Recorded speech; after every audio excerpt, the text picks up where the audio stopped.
எந்த ஒரு போட்டிக்கும் ஒரு துவக்க ஆட்டக்காரர் ரொம்ப முக்கியமான விஷயம். இந்தியன் டீம்ல ரோஹித் சர்மா மாதிரி எங்க டீம்ல எங்களோட இபி கார்த்திக் துரை அவர்களை பேச முன்பாக நண்பர்கள்.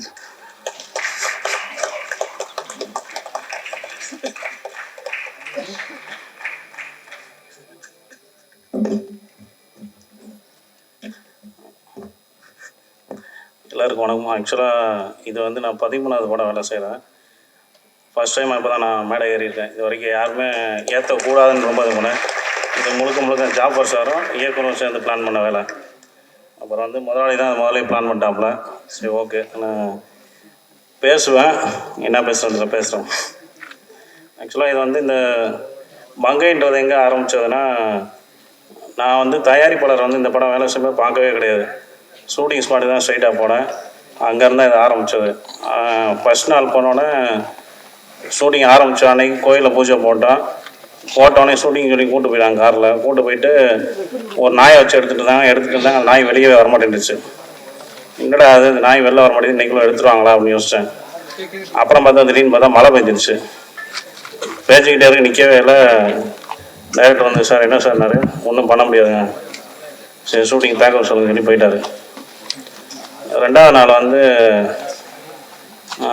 என்னடா அது முதல் நாள் எதுவுமே எடுக்கல. ரெண்டாவது நாள் என்ன எடுக்க போகிறோம் வந்து லோ லோடர் வர வச்சுருந்தாங்க. அந்த வண்டி வந்து பிரேக் டவுன் ஆகிடுச்சு.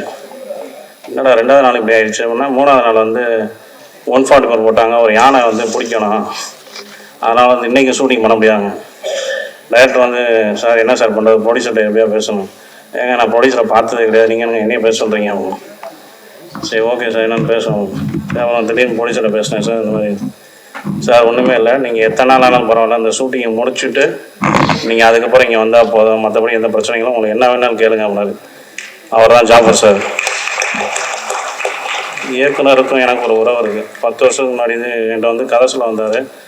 அதுக்கப்புறம் வந்து இந்த கதை வந்து பெருசாக இருக்குது, இது பெரிய பட்ஜெட்டாக இருக்குது, பண்ண முடியாது. அப்புறம் அடுத்த கதை சொன்னார். அதுவும் இல்லை சார், எப்படி இருந்தாலும் பெருசாக வருது. சரிம்மா, அது நான் என்ன பண்ண முடியும், இல்லை யார்ட்டையா சொல்லி கொடுங்க, சொல்கிறேங்க. அப்புறம் ஒரு நாள் வந்து இயக்குனரோட ஒய்ஃப் பேசினாங்க. சார் எப்போ கேட்டாலும் கார்த்திகிட்ட கதை சொல்லிட்டேன்றாங்க. உங்களை தான் நம்பி இருக்காரு எங்கள் வீட்டுக்காரர், என்ன பண்ண போகிறீங்க. ஏங்க நானே யாரும் நம்பியிருக்கேன்னு தெரியல, இனி பிடிச்சுங்க. சரி, ஓகே. அப்புறம் ஒரு நாள் வந்து ஒரு ஸ்கிரிப்ட் கொடுத்தாரு, படித்தேன். திடீர்னு வீடை காலி பண்ண சூழ்நிலை ஆகிடுச்சு. அந்த ஸ்கிரிப்ட் மிஸ் ஆகிடுச்சு.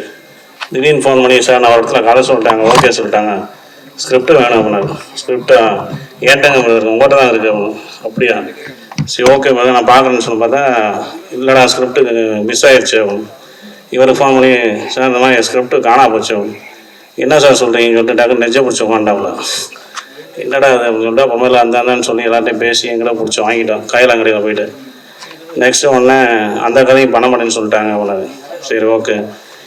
சின்னதாக ஒரு கதை எழுதியிருக்கேன். நான் வந்து ஸ்கிரிப்டே வாங்க மாட்டேன், ஏற்கனவே ஒரு அனுபவம் இருக்குது, இதை விட்டுருங்க அவனை. இல்லை சார், இது எப்படியாவது படிங்கன்னு சொன்னார். அப்படி ஆரம்பித்தது தான் இந்த மங்கை. கார்லேயே ட்ராவல் பண்ணுற ஒரு கதைன்னு சொல்லிட்டு ஆரம்பித்து சின்ன பட்ஜெட்னாங்க. அதுக்கப்புறம் வந்து தயாரிப்பாளர் அடிக்கடி சொல்லுவார், இப்போ வரையும், சார் ஆரம்பிக்கும் போது சின்னதுன்னு சொன்னீங்க, இப்போ சங்கர் படம் ரேஞ்சு கொண்டு வந்துட்டீங்க, சங்கர் சார் படம் பட்ஜெட் ஆகுதுன்னு கேட்பார். அதுக்கு வந்து மிகப்பெரிய நன்றி சொல்லவருக்கு ஜாஃபர் சாருக்கு தான். ஏன்னா இப்போ வரை எதை கேட்டாலும் இல்லைன்னு சொல்லவே மாட்டார். இன்னொன்று, இந்த படத்தை எங்கேருந்து ஆரம்பிக்கலான்னு சொல்லும்போது அதான் ஃபஸ்ட்டு சொன்னார். இல்லை சார், நம்ம வந்து ப்ரெஸ்ஸுக்கு ஃபஸ்ட்டு நம்ம இதை வந்து அறிமுகப்படுத்திட்டு மற்ற நேரம் வந்து எல்லாம் ஸ்டார்ட் பண்ணலாம், ஏன்னா அவங்க தான் இந்த படத்தை வந்து எடுத்துகிட்டு போவாங்கன்னு சொல்லி அவர் தான் ஐடியா கொடுத்தாரு. சூப்பர் சார், ரொம்ப நல்ல ஐடியான்னு சொன்னேன். அதனால் ப்ரெஸ் வந்து இந்த படத்தை கொண்டு போவாங்க நம்பிக்கைக்கு நன்றி. அப்புறம் தீசனுக்கு வந்து இன்றைக்கி வரை தீசனை உயிர் வாங்கிட்டு இருக்கேன், அவருக்கும் நன்றி. கதிரை வந்து நான் வந்து இந்த படத்தில் நீ நடிக்கலாம், என் கூட பேசவே கூடாதுன்னு சொல்லி சொன்னேன், அதுக்காக வந்து நடித்தேன். அப்புறம் ஆனந்தியை பற்றி கண்டிப்பாக சொல்லணும். ஆனந்தியின் விஷயம் வந்து காலைல 7 மணிக்கெலாம் வண்டியில் ஏறிடுவாங்க, திருப்பி மத்தியானம் தான் சாப்பிட இறங்குவாங்க, சாப்பிட்டுட்டு திருப்பி வந்து 6 மணிக்கு தான் முடிச்சு கீழே வருவாங்க. இப்படியே என்னை பார்ப்பாங்க, நாளைக்கு காலைல 6:30 மணிக்கு வந்துருங்க, இப்படி என்னை பார்ப்பாங்க. பார்த்துட்டு 6:30க்கா, சரி ஓகே வந்துடுறாங்க. ஒரு நாள் கூட சொன்ன டைமை மீறினதில்லை, கரெக்டாக வந்தாங்க. இந்த படத்துக்கு நான் வேலை செய்ய போனதுக்கு ஒரு இது இருந்துச்சு. ஏன்னா நான் இது வரைக்கும் வேலை பார்த்த படத்தில் வந்து நைட்டு முதல்ல வச்சு கொண்டுருக்காங்க என்னைய. ஆனால் உபேந்திரன் சார் கதை சொல்லும்போது, சார் இது 9 to 6 தான் அப்படின்னாரு.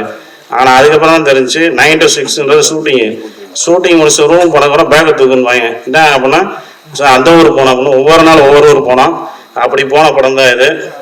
அப்புறம் வந்து சிவினை வந்து ஃபோன் பண்ணும்போது அவங்கள பார்த்தது கிடையாது ஃபஸ்ட் டைம். அப்புறம் வந்து என்ன இவர் எப்போ பார்த்தாலும் வந்து இவரை பார்த்தாலும் எனக்கு பயமாக இருக்குது. ஹெட் மாஸ்டர் மாதிரி என்னை வந்து ஸ்கூலுக்கு அப்புறம் தான் என்னை மிரட்டுறாரு. நான் மிரட்டலாம் இல்லைங்க, நான் எப்போவுமே அப்படி தான். Kavitha Bharathi sir first shooting வந்தார். வந்தோடனே அவர் வந்து நான் ஃபோனில் பேசுகிறேன், நான் தான் பேசுகிறேன், அவருக்கு தெரியாது. எனக்கு அவருக்கும் ரொம்ப வருஷம் பழக்கம் இருக்குது. சார் நீங்கள் இறங்கி அப்படியே ஆப்போசிட்டில் கிராஸ் பண்ணி போயிருங்க அப்படின்னே. ஏய் யாரையா நீ என்னை இறங்கி போயிருன்னு சொல்கிறேன். நான் வந்து இறங்கினேன்னா வண்டி வைக்கணும்லாம் தெரியாது. இல்லை சார் எனக்கு நீங்கள் நல்லா பழக்கம், நான் நல்லா பழக்கமா யார். அப்புறம் மறுநாள் வந்து ஷூட்டிங் ஸ்பாட்டில் வந்து கோச்சுக்காமல் போயிட்டார். சரி யார் இவன் போய் அப்புறம் பார்த்து கொஞ்சம் போயிட்டாப்புல. போனதுக்கப்புறம் காலைல ஷூட்டிங் ஸ்பாட்டில் வந்தார். என்ன கார்த்திக் நீங்கள் இங்கே இருக்கீங்கண்ணே? சார் நான் தான் சார் கொடுக்குறேன். நீங்கள் தான் பேசுகிறேன். அதான் பார்த்தேன் என்கிட்ட இவ்வளோ திமுறாக பேசுகிறான்னு பார்த்தேன். நீங்கள் தானே? சரி ஓகே. துஷ்யந்த் வந்து எப்போவுமே அமைதியாகவே இருப்பாப்புல. ஆனால் சொன்ன டைம் எல்லாத்துக்குமே கரெக்டாக வந்துடுவாப்புல. எதுவுமே பேச மாட்டார். வருவார், நடிப்பார், போயிடுவார். ராதிகா மாஸ்டர் வந்து நன்றி. என்னென்னா முத நாள் ஃபோன் பண்ணி நாளைக்கு காலையில் அந்த மாதிரி ஷூட்டிங்கு நீங்கள் வந்துருங்கன்னு சொன்னேன். உடனே கிளம்பி வந்துட்டாங்க. கேமராமேன் அதே மாதிரி தான், யார்கிட்டையும் பேச மாட்டாப்புல. இங்கே கண்டிப்பாக பேசுகிறேன்னு சொல்லிட்டு தான் வந்திருக்காரு. அதனால் வந்து அவருக்கும் வாழ்த்துக்கள், நன்றி. நிக்கில் சாருக்கு ரொம்ப நன்றி. முதல் ஏற்றி பேச வச்சிட்டீங்க, நன்றி. ஒரு சின்ன தகவல். பொதுவாக அந்த ஸ்கூல் வாத்தியார் வந்து ஃபர்ஸ்ட் எல்கேஜிலேருந்து 5th ஸ்டாண்டர்ட் வரைக்கும் பசங்களுக்கு வந்து கைப்பிடிச்சு எழுதுறதுலேருந்து எப்படி படிக்கணுன்ற வரைக்கும் சொல்லிக் கொடுப்பாங்க வாத்தியார். அவங்ககிட்ட படிச்ச பசங்க தான் டாக்டர், இன்ஜினியர், கலெக்டர் ஆகி போவாங்க. திருப்பி எப்ப சந்திப்பாங்கன்னா ரீயூனியன்ல தான் சந்திப்பாங்க. ஆனா வாத்தியார் பொறுத்த வரைக்கும் புதுசா மாணவர்களை வந்து படிக்க வச்சு அடுத்த லெவலுக்கு கொண்டு போவாரு. அது மாதிரிதான் கார்த்திக் பல பேரை இன்னைக்கு வந்து சினிமால வந்து மேலே இடத்துக்கு கொண்டு போயிருக்கவரு. அவர் வந்து கண்டிப்பா ஸ்டேஜுக்கு வரமாட்டேன்னாரு. கண்டிப்பா நீங்க வரணும்னு சொல்லி ஜாஃபர் சார் வந்து கண்டிப்பா அவர் இருக்கணும்னு சொன்னாரு. சோ நன்றி கார்த்திக். அப்புறம் இன்னொரு நன்றி சொல்லலாம். ஏன்னா ராஜபாண்டின்னு ஒரு நண்பர் இருக்காரு. நான் எத்தனை தடவை சொன்னாலும் சலிக்காம டிக்கெட் போட்டாம்ல. அப்புறம் இன்னைக்கு வர ராமர்னு சொல்லி என் கூட வந்துட்டு இருக்காரு எல்லா இடத்துக்கும். அப்புறம் அருண் நாகராஜ் சார் எல்லாத்துக்கும் நன்றி. ரஞ்சித் நண்பருக்கு நன்றி. அப்புறம் ராஜேஷ் வந்து ஐடியா கொடுத்துட்டே இருப்பாப்ல, அவருக்கு மிக்க நன்றி.